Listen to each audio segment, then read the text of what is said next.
Stove పైన మట్టి కంతులు పెట్టినాము. అందులో 2 చెంచాల నూనె పోసుకున్నాం. కళ్యామాకు వేసుకున్నాం. పచ్చిమిరపకాయలు దూరగా గొలుచుకోవాలి. కొత్తిమీర వేసుకోవాలి. ఉల్లిగడ్డలు వేసుకోవాలి. మొత్తం ఉల్లిగడ్డలు వేసుకోవాలి. ఇలా కలుపుకోవాలి. 1 చెంచాడు పసుపు వేసుకోవాలి.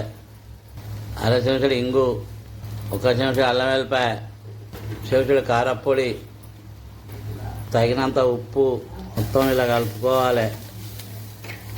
4 కోడిగుడ్డు పలగొట్టు ఇందులో పోసుకున్నాం. ఇలా వీటిని అట్లే ఉంచుకోవాలి. కలపద్దు, కలిపి తెచ్చుకపోతాయి. ఇది చిన్న మంటగా ఉడికించుకోవాలి. మధ్యన కొంచెము కలుపుతూ ఉండాలి. ఎందుకంటే మనం ఇది ఫ్రై చేస్తాం కదా కోడిగుడ్డ ఉల్లిగడ్డతోటి, అందుకోసంకే దీన్ని మధ్యన కలపాలి చిన్న మంట పెట్టి. కోడిగుడ్ల ఫ్రై రెడీ అయింది. ఇప్పుడు ఇందులో గరం మసాలా వేసుకోవాలి. ఇది కలుపుకోవాలి. స్టవ్ ఆఫ్ చేసి దించుకోవాలి.